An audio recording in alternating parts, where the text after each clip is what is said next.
स्वागत है दोस्तों आप सभी का।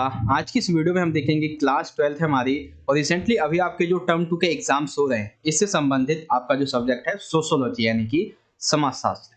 तो इसी का हम एक इम्पोर्टेंट क्वेश्चन पेपर देखने वाले हैं विद सॉल्यूशन के साथ में। और ये मैं आपको हिंदी में भी समझाऊंगा, ठीक है, हिंदी में भी अच्छे से समझा दूंगा और इंग्लिश में भी। तो चलिए शुरुआत करते हैं। देखो आपका जो पेपर का पैटर्न रहेगा उसमें इस साइड सेट होगा, यहाँ पे कोड नंबर दिया रखा होगा और यहाँ पे आपकी जो सीरीज है वो होगा और यहाँ पे आपको जो है रोल नंबर अपना लिखना होगा। और कुछ इस तरीके से कुछ जनरल इंस्ट्रक्शंस होंगे जो कि आपकी क्वेश्चन पेपर के संबंध में होंगे। लेकिन इसके पेपर पैटर्न की बात कर लें, टाइमिंग 2 घंटे की, मैक्सिमम मार्क्स 40। और क्वेश्चन पेपर का पैटर्न तो आप सभी को ही पता होगा। खंड का में आपके 1 अंक के 2 प्रश्न होंगे, खंड ख में आपके 2 अंक के 7 प्रश्न होंगे, खंड ग में आपके 4 अंक के 3 प्रश्न होंगे, खंड ग यानी कि लास्ट खंड जो है इसमें आपके 6 अंक के 2 प्रश्न रहने वाले हैं। तो चलो अब हम इसका क्वेश्चन आंसर को देख लेते हैं विद सॉल्यूशन के साथ में। तो सबसे पहले देखो सेक्शन ए यानी कि खंड क आता है हमारा। इसमें पहला प्रश्न है हमारा स्रोत आधारित। स्रोत है हमारा, यह एक विशेषता है कि निम्न जाति अथवा जनजाति या समूह के लोग उच्च जातियों की जीवन पद्धति, उनके मूल्य, उनके अनुष्ठान, उनके आदर्श और उनकी जो विचारधारा है होती है उसका अनुकरण करते हैं, उसे संस्कृतिकरण कहते हैं। तो स्रोत को पढ़ें, प्रश्न का उत्तर दें, संस्कृतिकरण से क्या अभिप्राय है। तो इसका आंसर तो सिंपल सा यहाँ पे दे दिया है, ये पूरा का पूरा आप स्रोत ही लिख देंगे, पूरा आंसर यही हो जाएगा। ठीक है, तो संस्कृतिकरण का अर्थ क्या है ये आपको समझ में आ गया। ठीक है, और सेम वही चीज आप यहाँ पे इंग्लिश में भी है। सेकंड क्वेश्चन देखो क्या है, ये थोड़ा सा यहाँ पे ट्रिकी क्वेश्चन है। झारखंड भारत के नवगठित राज्यों में से एक है, ठीक है, जिसे वर्ष 2000 में जो दक्षिणी बिहार है अपना, वर्तमान का जो दक्षिणी बिहार है उससे अलग किया गया था। झारखंड के सामाजिक आंदोलन में एक आदिवासी करिश्माई नेता था जिसने अंग्रेजों के खिलाफ एक बड़ा जो विद्रोह था उसका नेतृत्व किया था। अब हमारा क्वेश्चन ये है कि झारखंड में उस सामाजिक आंदोलन का जो करिश्माई आदिवासी नेता था उसका नाम क्या था। तो उसका नाम था बिरसा मुंडा। क्या नाम था उसका? बिरसा मुंडा। ठीक है, दोनों क्वेश्चन आपको समझ में आ गए। बहुत ही छोटे छोटे प्रश्न थे, एक एक मार्क्स के। अब देखते हैं अपने दो दो मार्क्स से इंपॉर्टेंट।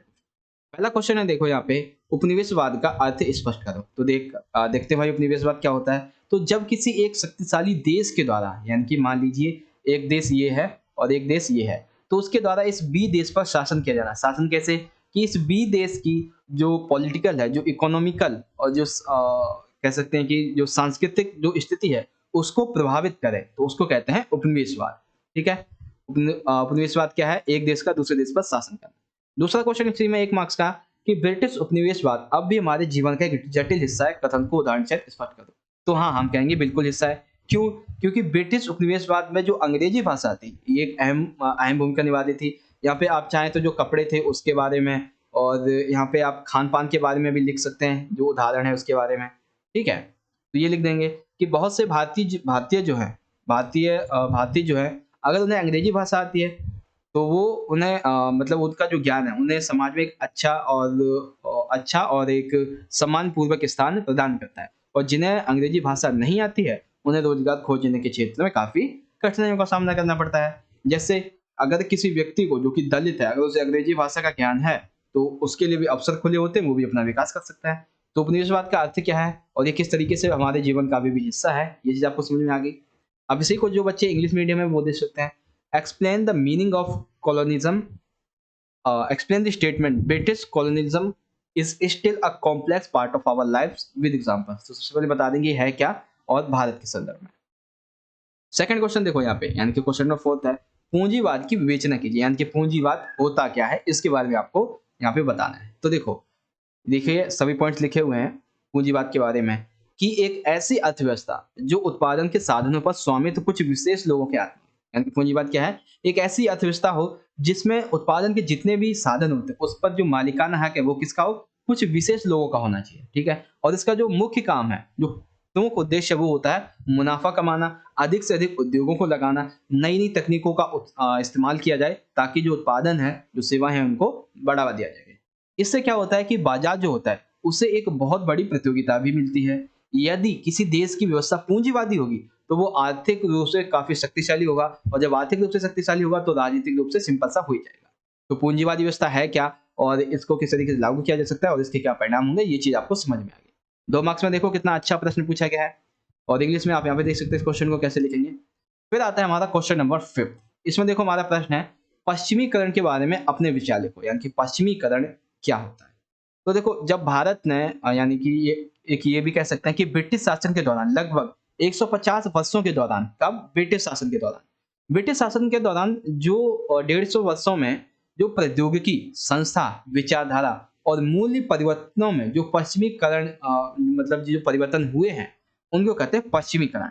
पश्चिमीकरण का भारतीय लोगों की जीवन शैली पर चिंतन और जो भारतीय कला है, जो साहित्य है, उस पर भी काफ़ी असर देखने को मिलता है। जैसे कि पोशाक, खाद्य पदार्थ, आम लोगों की आदतें, तौर-तरीके, ये सभी किसकी देन है? पश्चिमीकरण की देन है। जैसे कि एक मध्यम वर्ग का जो व्यक्ति होता है, उसके घर में अगर हम टेलीविज़न देख लें, फ्रिज देख लें, सोफ़ा देख लें, सेट खाने के मौजूद खाने के लिए जो मेज़ होती है, उसका मौजूद होना, तो ये सभी क्या है? ये पश्चिमीकरण की देन है।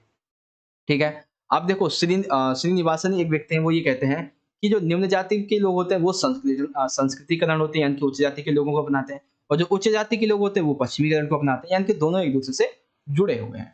ठीक है? तो पश्चिमीकरण क्या है और इसके बारे में कौन-कौन से विचार लिखेंगे आप यहाँ पे समझ में आ गया। तो write your thoughts about westernization या फिर वेस्टर्न कल्चर के बारे में। ठीक है? ये पॉइंट लिख देंगे। क्वेश्चन नंबर 6 देखो यहाँ पे। 6 क्या है? संविदा खेती से आप क्या समझते हैं? यानी कि संविदा जो खेती है, उसके संबंध में आपको यहाँ पे जानकारी देनी है। तो देखते हैं भाई क्या होती है। सबसे पहला पॉइंट, जो संविदा खेती होती है, बहुत ही आम खेती होती है, जिसे इस खेती में बेसिकली आप फूल की खेती करते हो, फल की खेती करते हो, अंगूर की, अनार की, कपास की खेती करते हो। साथ ही साथ इस खेती से जो किसान होते हैं, उन्हें वित्तीय जो सुरक्षा वो भी प्रदान की जाती है। संविदा खेती में जो किसान है, वो अपने व्यापार के लिए कुछ कंपनियों पर निर्भर होते हैं। क्यों? क्योंकि कंपनियां जो होती हैं, वो इनके जो उत्पादन किया जाता है माल, उसको खरीदती हैं। ठीक है? संविदा खेती जो है, वो अभिजात मदों का उत्पादन करती है, यानी कि ऐसी फसलों का उत्पादन करती है जो कि बड़े लोगों को पसंद होती है, यानी कि जिसका वो व्यापार कर सकते हैं। ठीक है? और अक्सर ये अधिकतर खाद, अधिकतर कीटनाशक और उचित मात्रा में इसका उपयोग नहीं करने की वजह से, यानी कि अधिक उपयोग करते हैं, तो इससे क्या होता है कि पर्यावरण जो है, वो काफ़ी उसे हानि पहुँचती है। ठीक है? तो हिंदी में आपको समझ में आ गया। अब जो इंग्लिश मीडियम के बच्चे हैं, वो यहाँ पे देख सकते हैं। What do you understand by contract farming?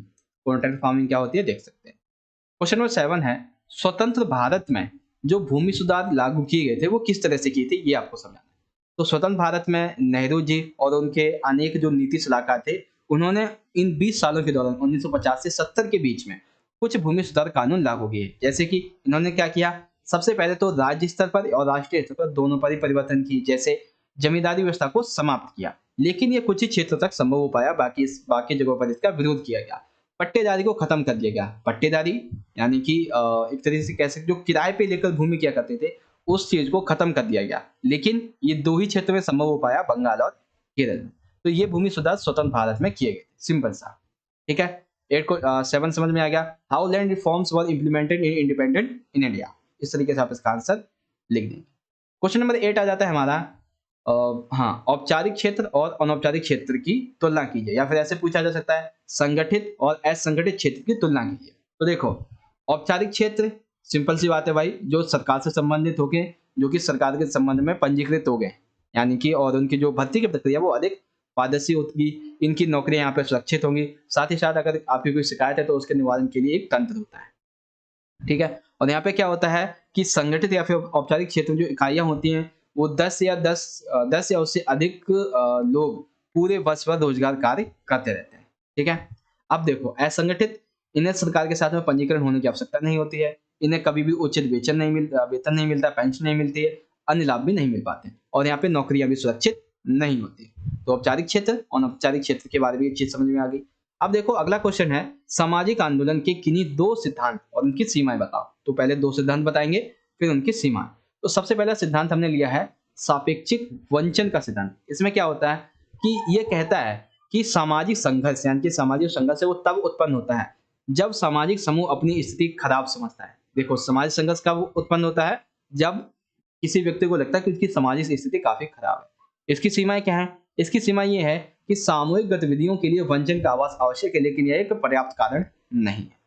दूसरा जाता है the logic of collective action का सिद्धांत। ये सिद्धांत क्या है? ये सिद्धांत ये है कि सामाजिक आंदोलनों में स्वयं का हित चाहने वाले विवेकी व्यक्तिगत अभिनेताओं का पूर्ण योग है, यानी कि वो व्यक्ति जो स्वयं का हित चाहते हो, साथ ही साथ जो विवेकी व्यक्ति होते हो, वो अभिनेताओं का एक योग है। व्यक्ति जो है कुछ भी प्राप्त करने के लिए इनमें शामिल होगा और उसे जोखिम भी उठाना पड़ेगा। ठीक है? यानी कि व्यक्ति जो इन आंदोलनों में सम्मिलित होता है और उसे जोखिम भी उठाना पड़ता है, लेकिन वो कम होता है और लाभ अधिक होता है। सीमाएं क्या है? सामाजिक आंदोलन की सफलता किस पर निर्भर होती है? संसाधन और जो करने सामाजिक आंदोलन करने वाले लोग हैं उनकी योग्यताओं पर। ठीक है, दोनों क्वेश्चन कंप्लीट हो गए आपके, संगठित असंगठित क्षेत्र और जो दो सिद्धांत हैं आपके उसके बारे में। अब देखो इंग्लिश में, compare the formal sector and informal sector, या फिर पूछ सकता है ऑर्गेनाइज्ड और अनऑर्गेनाइज्ड। सेकंड क्वेश्चन है, right any two principles of social movements and there limitations. तो कौन कौन से दो सिद्धांत है, कौन कौन से इनकी लिमिटेशंस है, वो आप यहाँ पे देख सकते हैं। ठीक है, अब आ जाता है क्वेश्चन नंबर 9, काफी छोटा प्रश्न है। एक औद्योगिक समाज में श्रम अधिक मुक्त होता है कैसे? यानी कि औद्योगिक समाज जो है उसमें श्रम काफी मुक्त होता है, फ्री होता है, कैसे?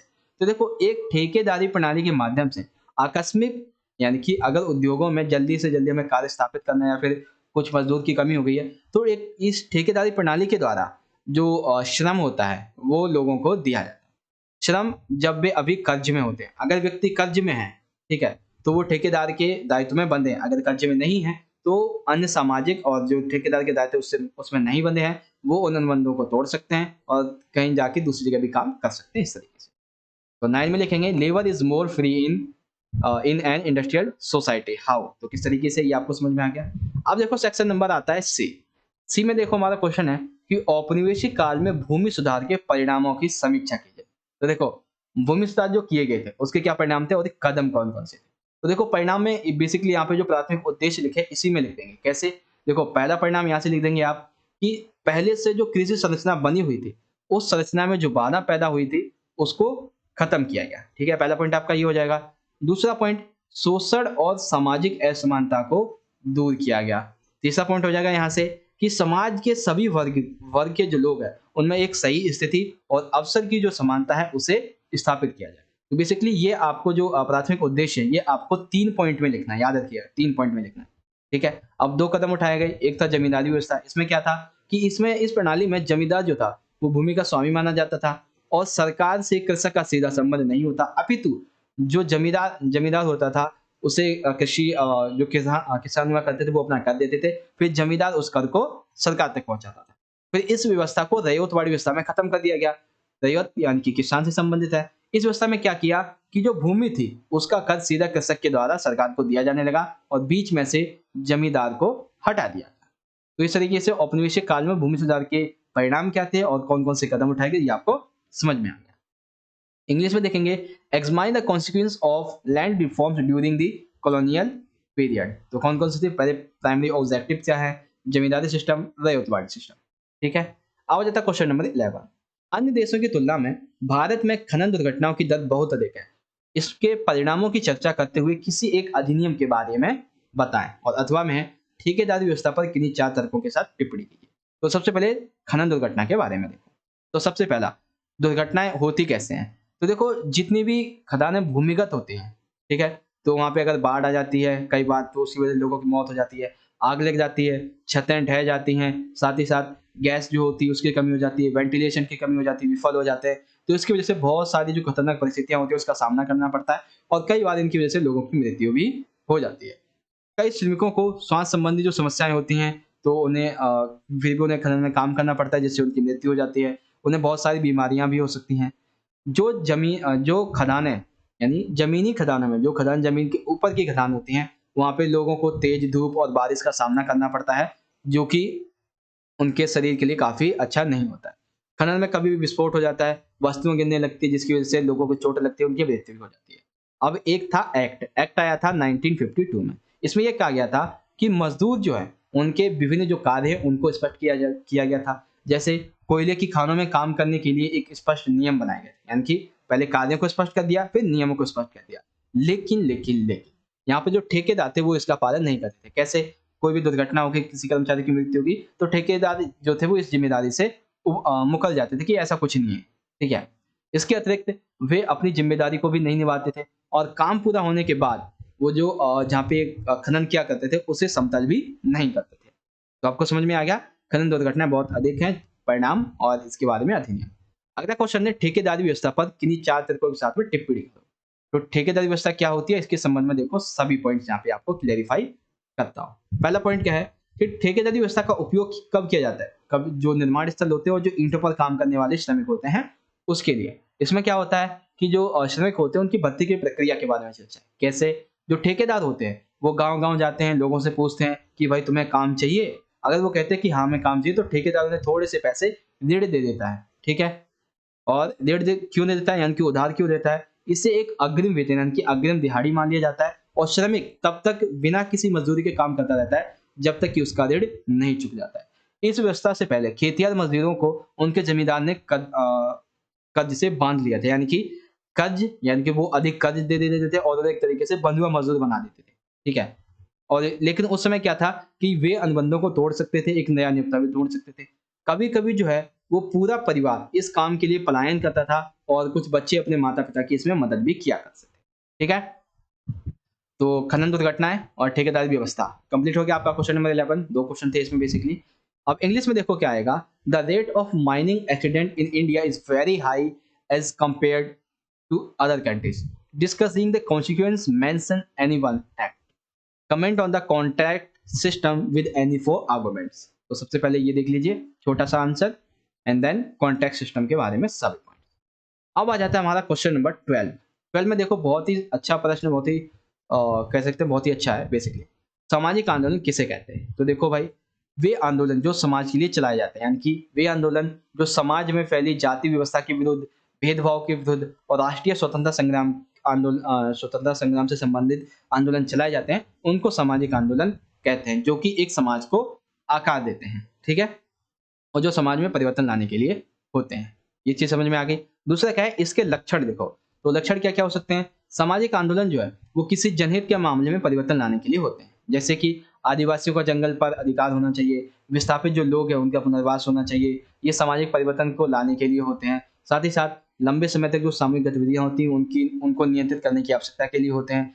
ये जो संगठन है उनका नेतृत्व की संरचना कैसी होगी, इसके लिए होना चाहिए। भाग लेने वाले जो लोग होते हैं, उनके उद्देश्य, उनकी विचारधारा में क्या-क्या समानता होनी चाहिए, इसके लिए होते हैं। सामाजिक आंदोलन के विरोधी में, यानी देखो सामाजिक आंदोलन हो रहे हैं, उसके विरोध में भी कई आंदोलन चलते हैं, जैसे कि सती प्रथा के विरोध में आंदोलन हुआ था, ठीक है? सामाजिक आंदोलन विरोध के कई साधन भी होते हैं, जैसे कि मोमबत्ती जलाना, मशाल, जुलूस, नुक्कड़ नाटक, गीत, कविता, ये इत्यादि, ठीक है? तो आपको समझ में आ गया सामाजिक आंदोलन के बारे में ये वाला भी पॉइंट। तो इस तरीके से सेक्शन नंबर बी जो था वो हमारा यहाँ पे कंप्लीट हो जाता है। इंग्लिश में देख लीजिए, what are the social movements and write their characteristics. तो क्या-क्या इसके मूवमेंट्स हैं, ठीक है? सोशल मूवमेंट्स है क्या, उसकी विशेषताएँ क्या है, इस तरीके से। सबसे आखिरी सेक्शन आ जाता है हमारा सेक्शन नंबर डी, ठीक है? सेक्शन नंबर हमारा है डी। क्वेश्चन नंबर 13 है, औद्योगिकरण तथा नगरीकरण का परस्पर संबंध है, कथन को स्पष्ट करो। यानी कि देखो सिंपल सी बात है, जहाँ पर औद्योगिकरण होगा वहाँ पे नगर अपने आप बस जाएँगे, नगर का विकास हो जाएगा, सिंपल सा है। उसके बाद एक क्वेश्चन आएगा कि एक उदाहरण का उपयोग करते हुए पारिस्थितिक आंदोलन की व्याख्या करो। तो सबसे पहले हम समझेंगे औद्योगिकरण तथा नगरीकरण के संबंध के बारे में। तो देखो सभी पॉइंट एक बार में तो नहीं देख पाओगे आप, लेकिन फिर भी देखो ये पॉइंट आपको एक बार में दिखाता हूँ। नगरीकरण और औद्योगिकरण, इन दोनों को एक दूसरे से जोड़कर देखा जा सकता है। कैसे? औद्योगिकरण का संबंध जो है किससे होता है? यांत्रिक उत्पादन यानी कि मशीनी उत्पादन से। दोनों एक ही साथ होने वाली प्रक्रियाएं हैं, लेकिन औद्योगिकरण कई बार नकारात्मक भी होता है। जैसे भारत में कुछ पुराने और परंपरागत जो नगरीय केंद्र थे, उनका पतन हुआ था, ठीक है? जैसे कि सूरत, मछलीपट्टनम, ये काफ़ी कमज़ोर हो गए थे और आधुनिक नगर जैसे कि बम्बई, कलकत्ता, मद्रास, ये सभी क्या हो गए थे? काफ़ी मजबूत होते चले जा रहे थे। तो जहाँ पर औद्योगिकरण जो है उसका क्षरण हुआ, जो जहाँ पे कमज़ोर हुआ, तो वहाँ पे नगरीकरण भी कम हो जाएगा। साथ ही साथ जहाँ पे उपनिवेशवाद, ये जो औद्योगिकरण अधिक होगा, तो वहाँ पे जो है नगरीकरण भी अधिक हो जाएगा, सिंपल सा बात है। अब जैसे देखो कलकत्ता था, ठीक है? तो कलकत्ता में बेसिकली यहाँ से जूट का व्यापार होता था, बम्बई से कपास का व्यापार होता था, मद्रास से कहवा, चीनी, नील, ये सभी किसको भेजा जाता था? ब्रिटेन को निर्यात किया जाता था, ठीक है? कहाँ से? कलकत्ता, बम्बई और मद्रास से। प्रारंभ में भारत के जो लोग थे, वो औद्योगिकरण के कारण जो कृषि थी उसकी ओर आ गए थे और इस प्रकार से एक नए सामाजिक समूह का उदय हुआ था, ठीक है? और जैसे-जैसे स्वतंत्रता भारत ने प्राप्त की, उन्होंने देखा कि हमारी आर्थिक स्थिति काफ़ी कमज़ोर है, तो उन्होंने कहा कि भाई आर्थिक स्थिति को और अच्छा बनाने के लिए हमें औद्योगिकरण का सहारा लेना पड़ेगा। एक व्यक्ति थे जिसका नाम था समाजशास्त्री एम.एस.एन. राव। इन्होंने कहा कि भारत के अनेक गाँव तेज़ी से बढ़ रहे नगरीय प्रभाव में आ रहे हैं, यानी कि भारत में औद्योगिकरण बहुत तेज़ी से फैल रहा है। ब्रिटिश साम्राज्य की अर्थव्यवस्था में नगरों की भूमिका बढ़ रही थी। इस तरीके से आप यहाँ पे लिख देंगे, ठीक है? क्वेश्चन नंबर फर्स्ट आपका कंप्लीट हो गया 13 का। सेकंड क्या है, एक उदाहरण का उपयोग करते हुए पारिस्थितिक आंदोलन की व्याख्या करो। तो पारिस्थितिक आंदोलन जो कि पर्यावरण के संबंध में होते हैं। ठीक है। अच्छा, एक चीज, एक दो पॉइंट आपके रह गए कि ये जो आपका क्वेश्चन था, ये वाला, कि नगरीकरण और औद्योगिकरण को जोड़कर देखा जाता है। तो क्या हुआ कि ब्रिटिश साम्राज्य जो था वो अर्थव्यवस्था में नगरों की भूमिका बढ़ रही थी। समुद्री तटीय नगर जैसे कि बंबई, कलकत्ता, मद्रास, ये काफी उपयुक्त माने जाते थे। क्यों? क्योंकि यहाँ से ब्रिटेन के लिए सस्ती लागत में बहुत सारी उपभोग की वस्तुएं भेजी जाती थी। स्वतंत्रता प्राप्त के बाद भारत ने औद्योगिकरण को और अधिक बनाने के लिए और सफल बनाने के लिए संरक्षण का नियम अपनाया। अब देख लो पारिस्थितिक आंदोलन के बारे में। तो पारिस्थितिक आंदोलन है यहाँ पे हमारा एक उदाहरण है चिपको आंदोलन के बारे में। ठीक है, चिपको आंदोलन। तो पारिस्थितिक आंदोलन का एक उदाहरण है जो कि कहाँ से शुरुआत हुई थी इसकी, हिमालय की तलहटी से। तो सिंपल सा देखो, यहाँ पे आप इस तरीके से कह सकते हैं, जब सरकारी वन ठेकेदार पेड़ों को काटने के लिए आए तो बड़ी संख्या में महिलाओं सहित ग्रामीण लोगों ने पेड़ों को गिरने से बचाने के लिए उन्हें गले से लगा लिया। ठीक है, यानी कि एक तरीके से आप ये कह सकते हैं कि ये जो महिलाएं थी, ये जो जंगली लोग थे, ठीक है, ये सभी जलाऊ लकड़ी, चारा और अन्य दैनिक आवश्यकता की पूर्ति के लिए जंगलों पर निर्भर थे। और ये जो संघर्ष था, ये जो आंदोलन था, ये एक तरीके से गरीब ग्रामीण की जो उनके आजीविका की जरूरत थी उससे संबंध था। और किसके विरुद्ध था? सरकार की इच्छा के विरुद्ध। सरकार क्या करना चाहती थी? इससे पैसे कमाना चाहती थी, पेड़ों को काट कर बेचकर, इस तरीके से। ठीक है, और साथ ही साथ ये जो जंगली लोग थे, ये क्या करते थे, यानी कि जो आंदोलन में लोग सम्मिलित हुए थे, इनके लिए क्या था? जंगल इनकी निर्वाह की अर्थव्यवस्था थी। लेकिन जो सरकार थी वो लाभ की अर्थव्यवस्था इससे कमाना चाहती थी, ये उसके विरुद्ध भी आंदोलन था। साथ ही साथ सामाजिक असमानता, यानी कि एक तो वो जो पूंजीवाद को नहीं मानते हैं, एक वो पूंजीवाद को जो मानते हैं। तो इन दोनों के बीच की ये लड़ाई थी। साथ ही साथ इसमें कई मुद्दों को भी सराहा गया। इसके अलावा चिपको आंदोलन ने मैदानी इलाकों में जो मुख्यालय वाली एरिया थे उसके संबंध में काफी नाराजगी व्यक्त की और उनकी चिंताओं के प्रति काफी उदासीन और शत्रुतापूर्ण व्यवहार भी किया था। तो इस प्रकार से जो चिपको आंदोलन था वो एक अर्थव्यवस्था, पारिस्थितिकी और राजनीतिक प्रतिनिधित्व के बारे में चिपको आंदोलन की एक अच्छी खासी नींव यहाँ पे रखी गई थी। ठीक है, 13 आपको समझ में आ गया इस तरीके से। तो क्वेश्चन नंबर 13 में औद्योगिकरण और नगरीकरण एक दूसरे से संबंध है। एक उदाहरण का उपयोग करते हुए पारिस्थितिक आंदोलन की व्याख्या करो। बहुत ही अच्छे तरीके से आपको दोनों क्वेश्चन समझ में आ गए। ठीक है, तो ये आपका यहाँ पे कंप्लीट हो जाता है। अब बात करते हैं अगली। तो explain the statement industrialization and urbanization are inter related. तो क्या लिखेंगे उसके बाद? Using an example explain an ecological movement. तो सबसे पहले अर्बन और इंडस्ट्रियलाइजेशन के बारे में आप ये पॉइंट लिख देंगे। उसके बाद द चिपको मूवमेंट, इसके बारे में आप लिख देंगे। ठीक है, ये चीज समझ में आ गई। अब सबसे आखिरी प्रश्न आता है और काफी बड़ा है और महत्वपूर्ण भी है। हरित क्रांति के किन्हीं दो चरणों का वर्णन करें। तो इसमें आपको दोनों चरणों के प्रभाव और उनकी प्रक्रिया के बारे में बताना होगा। तो हरित क्रांति का प्रथम चरण क्या था कि 1960 से 70 के दशक में कृषि का आधुनिकीकरण किया जा रहा था, ताकि कृषि का आधुनिकीकरण सरकारी कार्यक्रम जिससे कि आर्थिक सहायता मिल सके अंतर्राष्ट्रीय संस्थाओं के द्वारा की गई थी, तथा अधिक उत्पादकता वाले संकर बीजों के साथ कीटनाशक खादों और किसानों के लिए अन्य निवेश पर केंद्रित थी। यानी कि हरित क्रांति जो थी वो कृषि में आधुनिकीकरण लाने के लिए थी, जो कि सरकारी कार्यक्रमों के द्वारा थी, अंतर्राष्ट्रीय संस्थाओं के द्वारा भी इसमें उपयोग किया गया था। जैसे कि जो संकर बीज थे, कीटनाशक थे, खाद थे, ये सभी किसानों को आसानी से उपलब्ध कराया जा सके। तो ये था पहला चरण। अब पहले चरण के बहुत सारे परिवर्तन हुए। कौन कौन से परिवर्तन हुए? देखो, बहुत सारे परिवर्तन यहाँ पे लिखे हुए हैं। सबसे पहला, हरित क्रांति में मुख्य रूप से गेहूं और चावल इसका उत्पाद जिन क्षेत्रों में ज्यादा होता था वो क्षेत्र इसमें लक्षित किए गए थे। हरित क्रांति के कुछ क्षेत्र जैसे कि पंजाब, पश्चिमी उत्तर प्रदेश, तटीय आंध्र प्रदेश और तमिलनाडु के कुछ हिस्से ये यहाँ पर चलते थे। यानी कि हरित क्रांति के ये क्षेत्र थे। यहाँ पर नई तकनीक के द्वारा कृषि उत्पादकता को और बढ़ाया गया, कृषि मजदूरों की मांग बढ़ती गई। कई मामलों में पट्टेदार कृषक बेदखल भी हुए। क्यों? क्योंकि भूस्वामियों ने जमीन वापस ले ली थी और सीधे कृषि कार्य करने का अधिक लाभदायक ये समझते थे। इस क्रांति के कारण मध्यम तथा बड़े किसान ही नई तकनीक का लाभ उठा सकते थे। खेती के तरीके और बीजों के पारंपरिक उपयोग की एक नई प्रणाली जो थी वो काफी फैल रही थी और जो पुरानी प्रणाली थी वो उसको नुकसान पहुंच रहा था। जो फसलें थी उनकी कीमतें काफी बढ़ रही थी, भुगतान के तरीके में बदलाव आ रहा था। तो इसकी वजह से कृषि जो श्रमिक थे उनकी आर्थिक स्थिति भी काफी बिगड़ रही थी। पर्यावरण प्रदूषण हो रहा था, प्राकृतिक आपदा जैसी समस्याएं बढ़ रही थी। विभेदीकरण यानी कि अमीर और अमीर, गरीब और गरीब होता जा रहा था। तो देखो, जो कृषि क्रांति थी, ठीक है, या फिर हरित जो क्रांति थी, इसके सकारात्मक और नकारात्मक परिणाम दोनों ही आपको समझ में आ गए। जैसे कि देखो ये हो गया आपका सकारात्मक, ठीक है? ये भी सकारात्मक डाल देंगे और ये हो जाएगा नकारात्मक है, ठीक है? इस तरीके से। अब देखो इसमें जो दूसरा चरण था औद्योगिक हरित क्रांति का, दूसरा चरण क्या था कि सूखे और असिंचित क्षेत्र, यानी कि ये जो हरित क्रांति का दूसरा चरण था, ये किससे संबंधित था? सूखे से और जो ऐसे क्षेत्र जहाँ पे सिंचाई नहीं होती थी। किसान जो था वो बाजार पर एक तरीके से निर्भर हो गया था इन क्षेत्रों में। बाजारोन्मुखी कृषि की विशेषता ये थी कि यहाँ पर एक ही फसल उगाई जाती थी। जिन क्षेत्रों में तकनीकी परिवर्तन हुआ, वे अधिक विकसित हुए तथा अन्य क्षेत्र पहले की तरह ही जैसे कि बिहार, उत्तर प्रदेश, तेलंगाना ये सभी पहले की तरह ही रहे। भारतीय कृषकों में बहुत ही सघन, विस्तृत और पारंपरिक जानकारी लुप्त होती जा रही थी क्योंकि जो किसान था, वो सदियों से उन्नत किया जा रहा था। यानी कि किसान ने क्या किया था, वो अपनी पारंपरिक जो जानकारी थी उसको और उन्नत कर रहा था, लेकिन फिर भी जो नई जो औद्योगीकरण की नीति आई, यानी कि जो दूसरा चरण आया, इसमें क्या हुआ था, किसान जो थे उनकी इस नीति को काफ़ी कमज़ोर कर दिया गया इस तरीके से। इसका कारण था संकर सुधार वाले बीजों को प्रोत्साहित करना। पुनः कृषि के पारंपरिक तरीके तथा अधिक बीजों की प्रयोग की ओर लौटने की सलाह दे रहे थे। यानी कि दूसरे जो हरित क्रांति थी, इसमें क्या हुआ था, इसमें ऐसे क्षेत्र जो सूखे थे, मतलब कि असिंचित जहाँ पे सिंचाई नहीं थी, उसको केंद्रित किया गया। यहाँ पर एक ही फसल उगाई जाती थी।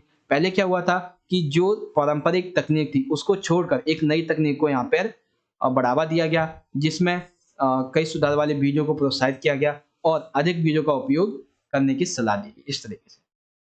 इसी को आपको इंग्लिश में देखना है। Describe any two phases of green revolution. तो सबसे पहले फर्स्ट फेज क्या था और फर्स्ट फेज में कौन-कौन से चेंजेस हुए थे, कौन-कौन से इम्पैक्ट्स हुए थे, उसके बारे में लिखेंगे। Then last second phase of green revolution इस तरीके से। ठीक है? तो आपको समझ में आ गया, आपका ये क्वेश्चन पेपर पूरा का पूरा कंप्लीट हो जाता है हमारा यहाँ पे। और आशा करता हूँ कि आपको आज का जो क्वेश्चन पेपर था वो यहाँ पे कंप्लीटली समझ में आ गया होगा। गाइस आपको वीडियो अच्छी लगी तो लाइक कीजिएगा। ज़्यादा से ज़्यादा इस वीडियो को अपने सभी दोस्तों के साथ ज़रूर शेयर कीजिएगा। मिलेंगे आपसे अगली वीडियो में। तब तक के लिए आप पढ़ते रहें और अपना ख्याल भी रखिएगा। धन्यवाद। जय हिंद। वंदे मातरम।